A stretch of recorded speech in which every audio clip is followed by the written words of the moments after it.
जो भक्ती करेल त्याचा उद्धार आहे, पूजा करणाऱ्याचा उद्धार नाही आहे. हेही नीट लक्षात घ्या. बरेचशा ज्या काही अज्ञानामध्ये आपण जगतोय ना, ते अज्ञान पहिले खोडा. आम्ही 7 पिढ्याचे, आम्ही 4 पिढ्याचे आणि आम्ही 10 पिढ्याचे, हे अज्ञान पहिले काढून टाका. त्याला पिढ्या कबूल नाहीये. त्याला जर पिढ्या कबूल असतात ना दादा, कृतयुगामध्ये आपला जन्म झाला 1,00,000 वर्षाचं आयुष्य भेटलं होतं.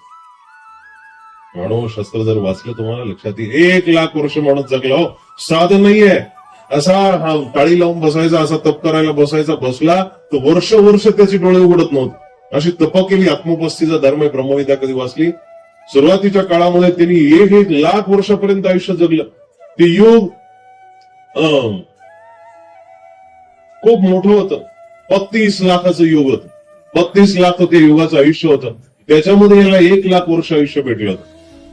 1,00,000 वर्ष जगला, पण काही केलं नाही. माती केली हो, माती केली. थोडा खाली आला, 10,000 वर्ष त्रेतायुगाचं. रामाधिकाच्या काळामध्ये 10,000 वर्षाची माणसं होती. भले याला विज्ञान मानत नसेल, विज्ञानाची बुद्धीत कोपडी असते म्हणून विज्ञान मानत नाही. अध्यात्म त्याच्या पुढे, जेव्हा विज्ञान संपेल त्याच्या पुढे अध्यात्माची पहिली पायरी आहे. पण होतं काय की बुद्धिजीवी लोक असल्या कारणानं प्रत्येक गोष्ट विज्ञानाने जाणून घ्यायचा प्रयत्न करतात, विज्ञानाद्वारे जाणून घ्यायचा प्रयत्न करतात. मी तुम्हाला सांगत होतो की 1,00,000 वर्षाची माती केली, 10,000 वर्षाची माती केली. द्वापर युगामध्ये 1,000 वर्ष आयुष्य भेटली, त्याचीही माती केली. आता 100 वर्ष भेटलेले. याच्यामध्ये तुम्हाला सगळं काही बघायचंय, याच्यामध्ये तुम्हाला स्थान करायचे, याच्यामध्ये तुम्हाला लीळा करून घ्यायचे, याच्यामध्ये तुम्हाला देव कळून घ्यायचा, याच्यामध्ये तुम्हाला संत महात्मे कळून घ्यायचे, याच्यामध्ये तुम्हाला पोरांना लेकरा बाळांना सगळं व्यवस्थित सेटलही करायचे, तुम्हाला फॉरेनला फिरून यायचे, विमानात बसायचे, 4धाम यात्रा करायच्या. काय काय स्वप्न आहे हो, पूर्ण होणार नाही कधीच. हेही नीट लक्षात घ्या. अपूर्णता आहे, त्या अपूर्णतेला पहिलं कसं पूर्ण करावं, इथं भेटलेलं इथंच राहणार आहे. म्हणून वारंवार शास्त्रकार हेही सांगतात की बाबांनो धर्म करा, धर्म करा. पण जर शरीरच सोबत जात असतं, विना घेऊन जाता आलं असतं, टाळ घेऊन जाता आलं असतं, भजन तिथेही करता आलं असतं, पण तिथं ती गोष्ट जमत नाही. पण जगामध्ये खरं बोलणाऱ्यांची कमी याच्याच करता व्हायला लागली की तुम्ही खरं ऐकत नाहीये. तुम्ही खरं ऐकायला सुरुवात करा. तुम्ही मुठभर लोक जरी असले तर खरं प्रत्येक साधू संताजवळ जा, त्यांच्या परीनं त्यांच्याजवळ विनम्रतेनं दंडवत करा. आणि दंडवत केल्यानंतर बाबा आम्हाला पुढे सरकवा, पुढच्या क्लासमध्ये आम्हाला जायचंय, पुढच्या वर्गामध्ये आम्हाला जायचंय, सांगा काहीतरी. का सांगणार नाही हो? पण तुम्ही आल्यानंतर बाबा रात्री कसा पाऊस झाला? बाबा म्हणतात व्यवस्थित झाला. खूप विजा होते. हा का? अहो आमचंही आता शेतामध्ये असं चालू आहे, तसं चालू आहे. आणि मग बाबाही म्हणतात हा त्यांच्याकडे ते रोप भेटतंय, त्यांच्याकडे नर्सरीवाले आहेत, त्यांच्याकडे जा, आमच्याकडे जा. बाबा का कशाला तुम्हाला ब्रह्मविज्ञान सांगत बसलेलो? तुम्ही साधा असलेला थुरकट असलेला प्रपंचच जर सोडायला तयार नाहीये, तुम्हाला देव सांगायसाठी कशाला घरी येतील? संत घरी आला, 2 गोष्टी नीट लक्षात घ्या. संत घरी आल्यानंतर तद विद्धी प्रणिपात येणं परिप्रश्न नसते. भगवद्गीता सांगते विधिवत त्यांना प्रणाम करा. 1-2 मिनिटाचे कधी आले, कुठून आले, कसं काय विचारल्यानंतर पुढचा लगेच प्रश्न असा आहे, बाबा आमची देवपूजा व्यवस्थित आहे, आम्ही देवधर्म व्यवस्थित करतो, माझा पोरगा देवपूजा करत नाही, त्याला 2 शब्द सांगा, बसवा त्याला. 10 मिनिटं 20 मिनिटं ते साधू जर तुमच्या घरी आले ना, त्यांना ज्ञान विचारा ना बाबा. का भेटणार नाही तुम्हाला? का भेटणार नाही? नाही, आपल्याला गोड वाटत नाही. आपण त्यांना मोबाईलचं शिकवू, आपण त्यांना गाडीचं शिकवू, आपण त्यांना अमकं विचारू, तमकं विचारू, हा कसा तो कसा. मग अहो नवीन धंदे काढले उपदेशी लोकांनी, वाईट वाटतं. बाबा लोकांना कुठं पोरी पाहायला लावाय का? हा बाबा पोरगा आलं, 25 वर्ष झालं, पोरगी काय भेटेना, आणि मग तुमच्या एखाद्या संपर्कामधले असले उपदेश ते सांगा. बाबाही म्हणतात जवळचा संपर्क आहे उपदेशी, आपले काय घरातल्या घरात त्याला जर भेटली उपदेशी तर बरं होईल काय? हे काम आमचे नाही आहेत साहेब. काय झालं, घरी मोदी साहेब आले, त्यांना म्हटले ग्लासभर पाणी देता का? असंही दे. चुकीची गोष्ट आपण करू नये. नकळतपणे आपण धर्माला अधर्माचं रूप देत चाललेलो आहोत, आपल्याला ते लक्षात येत नाही. वेगळा कुणीही अवतार तुमच्या आमच्यासाठी अवतार उद्धार करायला येणार नाहीये. जे भेटले त्याला सोनं करा. हे गुरुजनांचा आशीर्वाद, सद्ग्रंथाचा, सदपंथाचा आणि सद्गुरूचा एक आशीर्वाद असेल, ग्रंथाचा एक आशीर्वाद असेल, भगवंताची कृपा असेल, तुम्हाला रस्ता सापडायला वेळ लागत नाही.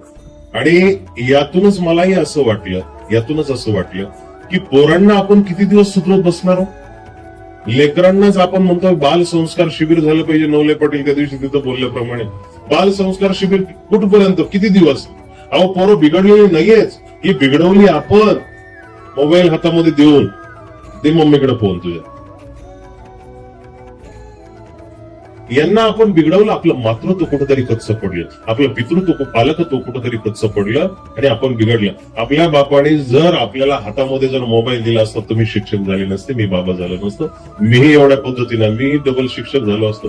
तर ते कशामुळं की ते आई वडील त्या पद्धतीनं संगोपन करत होते, त्या पद्धतीनं बघत होते. पण आजची पिढी आपण अशा पद्धतीनं टेक्निकली मॉडर्न करायच्या नादामध्ये त्यांची आपण एक प्रकारे विल्हेवाट लावत आहोत. मला असं वाटतं बाल संस्कार शिबिर घेण्यापेक्षा प्रौढ संस्कार शिबिर घ्यावं.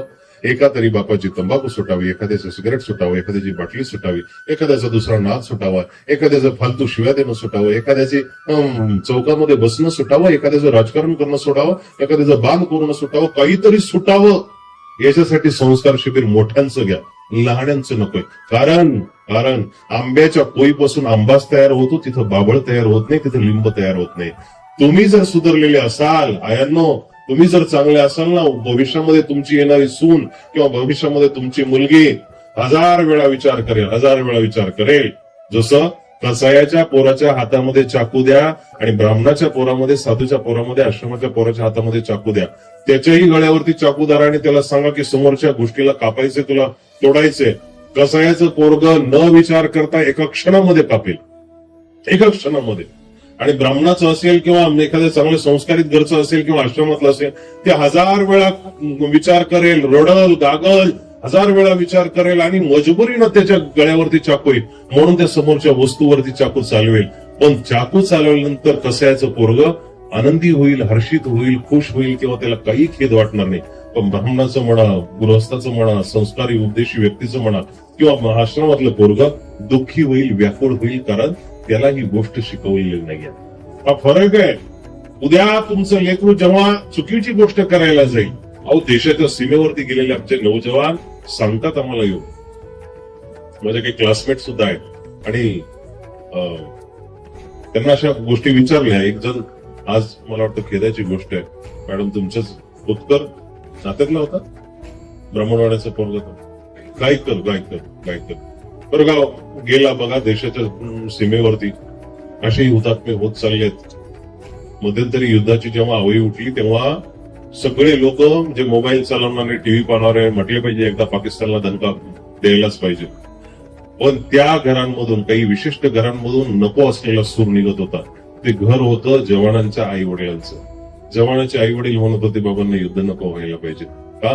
कारण आमचं पोरग देशाच्या सीमेवरती आहे आणि त्या पोराला जर काही झालं तर आमचं घर बर्बाद होईल. एक प्रकारे देश बर्बाद झाल्यासारखं एक प्रकारे. आणि मग त्या जवानांना एकदा विचारलं की बाबांनो, का हो तुम्ही समोर तिथं सीमेवरती बसलेले असता, तर सीमेवरती असताना तुम्हाला समोरचा व्यक्ती आल्यानंतर लगेच तुम्ही गोळी चालवता का हो? उपदेशी पोर आहेत बरं. त्या पोराने खूप सुंदर असं उत्तर दिले बाबा, की समोरचाही गोळी मारायला येत नाही आणि आम्हीही गोळी मारण्याचा प्रयत्न करत नाही. फक्त आम्ही एकमेकाला धमकत असतो. तिकडूनही बऱ्याच वेळा ती माणसं प्रत्युत्तरादाखल गोळी चालवतात, आम्हीही प्रत्युत्तरादाखल गोळी चालवतो. पण बऱ्याच वेळा आमचा नियम लागत नाही किंवा आम्ही नियम धरून गोळी मारत नाही. त्याचं कारण असं आहे की समोरचा सुद्धा एक आत्मा आहे, समोरचा सुद्धा एक जीव आहे. ही भावना आम्ही घेऊन तिथं सीमेवरती बसलेले आहे. म्हणून कदाचित इनडायरेक्टली देव सुद्धा आमचं दिवस रात्र रक्षण करतो. अहो प्राण्यांमध्ये, जनावरांमध्ये, नवे नवे दगडामध्ये देव पारणारीची आपली संस्कृती, दुसऱ्याचं वाईट करणारी संस्कृती कशी होईल? दुसऱ्याचे वाईट करणारे संस्कार आपल्यामध्ये कसे येतील? पण होत चालले त्याला कुठंतरी आम्ही सगळे जबाबदार आहे. आम्ही सगळे जबाबदार आहे. मग धर्म नीट समजून घ्या. बस एवढं जरी समजलं ना, ज्याला आपल्या जगण्याची परंपरा, रीतभात कळाली तो धर्म समजून घेईल. पण ज्याला जगताच येत नाहीये, भरमसाठ पैसा आहे, सत्ता आहे, ज्ञान आहे, तारुण्य आहे, अशा व्यक्तीला कदाचित एक वेळेस अहंकाराने स्पर्श केला की तो देवा धर्माला मानत नाही, आई बापाला मानत नाही, ज्येष्ठ थोराला मानत नाही. पण एक दिवस असा येतो की या सगळ्या गोष्टी रिटर्न आपल्या ताटामध्ये येतात आणि मग त्यावेळेस आपल्याला त्याच्याशिवाय काहीच पर्याय नसतो. पण कबीरांचं म्हणणं खूप सुंदर आहे बघा ना, सुखमे दुखमे सिमरन सब करे, सुखमे करे न कोय. जो सुखमे सिमरण करे दुःख काय होय. सुखामध्ये देवाची आठवण करा. सगळं काही भेटलंय ना बाबा मला. आणि नाही भेटलं ही अपूर्णता मानू नका. नाही भेटलं ही अपूर्णता नाहीये. नाही भेटलं त्या अंबानी सारख्या माणसाला सुद्धा सकाळी 9 वाजता उठून ऑफिसला जावं वाटतं. ही त्या मोहाची अपूर्णता आहे, जीवाची अपूर्णता नाहीये. भौतिक रूपाने सगळं काही भेटून सुद्धा मोह कुठंतरी अतृप्त आहे. मग तो मोह त्याला उठवतो, सकाळी 9 वाजता ऑफिसला जायला मजबूर करतो. दरवर्षी एखादा नवीन प्लॅन आणायला, दरवर्षी नवीन एखादं प्रोडक्ट आणायला मजबूर करतो. हे जगाच्या पाठीवरती आम्ही कितीही धावलं पडलं, पण तरीही आपण या जगावरती राज्य करू शकत नाही. मग का पळायचं? कशासाठी पळायचं? म्हणून नीती सोडून, संस्कार सोडून जर जगणं होत असेल तर एक वेळेस त्या जगण्याला लाथ मारा, पण नीतींना आणि संस्काराला लाथ मारू नका. अर्जुन पहिल्या अध्यायामध्ये जो रडला ना, तो याच्यासाठी रडला. भगवद्गीता वाचली तर तुमच्या लक्षात येईल की पहिल्या अध्यायामध्ये अर्जुनाचं जे रडणं आहे ते याच्यासाठी की देवा, अरे ह्या माणसांना जर मारलं, ही माणसं जर मेली तर पतंती पितरो हे लुप्त पिंडोदक क्रिया, आमचे पितर नरकामध्ये जाते. पण त्याही पेक्षा प्रदूषंती कुल स्त्रिया, आमच्या या स्त्रियांना कुणी वारस राहणार नाही. आणि स्त्रियांना वारस न राहिल्या कारणानं, स्त्रियांना राखणदार कुणी न राहिल्या कारणानं स्त्रिया प्रदूषंती म्हणजे दूषित होतील. कुलस्त्रिया दूषित झाल्यानंतर काय परिणाम होतो? वर्णसंकर तयार होतात. वर्णसंकर म्हणजे हायब्रिड. पण हायब्रिड कसे? की जे खूप मोठं आहे दिसायला, पण त्याचं फळ काही कामाचं नाही. असे हायब्रिड तयार होतील. अर्जुनाने पहिल्या अध्यायामध्ये सांगितले. आजही अवस्था तशीच होत चालली आहे. आपल्याला आपला परिवार सुरक्षित ठेवता येत नाहीये.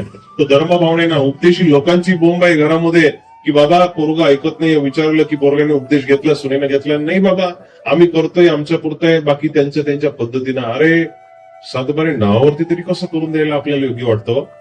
कारण जर तुमचा धर्म स्वीकारू शकत नाही साहेब, हेही नीट लक्षात घ्या. जर तुमचे संस्कार तो स्वीकारू शकत नाही, तुमचा धर्म स्वीकारू शकत नाही, उद्या तो तुमचं नाव त्याच्या नावापुढे सुद्धा लावणार नाही. बाप म्हणून लावणार नाही. उत्तर भारतामध्ये पद्धत आहे. फक्त एक नाव सांगतात. एखाद्याचं नाव असेल ना, ते नावाने आडनाव सांगतात. बापाचं नाव लावायची पद्धत नाहीये. आपल्याकडे सुद्धा तसंच व्हायला लागलं. पण महाराष्ट्र हा संस्कृतीनं प्रचुर मात्राने भरलेला देश आहे, राष्ट्र आहे. म्हणून इथं बापाच्या नावासोबत नाव आहे, नवऱ्याच्या नावासोबत पत्नीचं नाव आहे. उत्तम संस्कृतीचे आपण वाहक आहे. पण कुठंतरी आता त्याला मॉडर्न संस्कृतीच्या नावामध्ये आपण त्याचाही भ्रष्ट करत चाललेलो आहोत. म्हणून लेकरांना धर्म घेत असाल तर प्रॉपर्टीचे हिस्सेदार करा. एवढी जर आपली ठाम भूमिका जर असेल ना, ठाम जर भूमिका असेल, काय पोरग दुसऱ्याच्या देवामध्ये मंदिरामध्ये जाईल आणि तिथं जागरण गोंधळाचं खाऊन येईल? कशाला जाईल? नाही. गंमत कुठंतरी पाणी आपल्यामध्ये मुरतंय, कुठंतरी आपण चुकतोय, कुठंतरी आपल्याकडून आपलीच भक्ती, आपलाच धर्म समजला जात नाही. मग मी उदाहरण त्या दिवशी सांगितलं का ते आसामच्या कमलादेवी हजारिकांचं? नाही, आज सांगतो तुम्हाला. आपल्या आपल्या धर्माचा अभिमान बाळगला पाहिजे. मला वाटतं तुमच्या कॉलेजमध्ये सांगितलं, असं आठवतं. आपल्या आपल्या धर्माचा अभिमान बाळगला पाहिजे. धर्माचा अभिमान जर नसेल ना दादा, नरकामध्ये पडायला अनेक रस्ते आहेत. डोंगरावरून कुठल्याही पद्धतीला ढकलून दिलं तरी माणूस खाली पडणार आहे. पण डोंगरावरती जाण्यासाठी 1-2च रस्ते असतात. वरती जाण्यासाठी खूप कमी रस्ते आहेत. खाली पडण्यासाठी अनंत रस्ते. आता रस्त्याने एखादा माणूस धडका, नरकाचा रस्ता सुरू. पण 10 माणसांना तुम्हाला भुकेल्याला तहानल्याला शोधावं लागेल तेव्हा पुण्याचे रस्ते सुरू होते. सोपं नाहीये. पण या आत्म्यावरती अन्याय करू नका. आतापर्यंत जे अन्याय आपल्याकडून झालेले आहेत, जे चुकीच्या गोष्टी झालेल्या आहेत, त्या कुठेतरी थांबवा. उद्याच्या परवाच्या विषयामध्ये मी वास्तविक काही भूमिका घेणार आहे, सांगणार आहे. पण आज मला तुम्हाला सुरुवात जी आहे ती इथून सुरू करणं गरजेचं आहे की आपल्याला आपला धर्म समजून घेणं गरजेचं आहे. जिवंतपणे जो माणूस ज्या धर्माने जगला त्याच धर्माला त्याचे संस्कार होऊ द्या ना, त्याच धर्माने त्याचे संस्कार होऊ द्या. का तुम्ही त्याला मेल्यानंतर दुसऱ्या धर्मामध्ये घालता? का मेल्यानंतर तुम्ही त्याला कर्मकांडामध्ये टाकता? अरे हा तो त्यांना स्वर्गामध्ये किंवा त्या पितरांना भेटलेल्या जागेमधून पाडण्याचा प्रयत्न आहे एक प्रकारे. कशाला अशा चुकीच्या रस्त्यांना जातात? आणि तुम्ही आम्ही निर्णय घेणारे कोण आहे? 3 प्रमाण आहेत: भगवंत प्रमाण, ग्रंथ प्रमाण आणि संत प्रमाण. 3 प्रमाण मानले पाहिजे. संताचं प्रमाण तेव्हाच मानलं पाहिजे की ग्रंथामध्ये असेल तर, आणि ग्रंथाचं प्रमाणही तेव्हाच मानलं पाहिजे की भगवंताने सांगितलं असेल तर. ग्रंथ असे दुसरे कुठले नाही मानले पाहिजे. सांगू, रामायण घ्या, दुसरं शिवपुराण घ्या, भगवती पुराण घ्या, दुसरे कुठलेही 18 अष्टादश पुराणेषु सगळे पुराण घ्या, बायबल घ्या, ख्रिश्चन घ्या,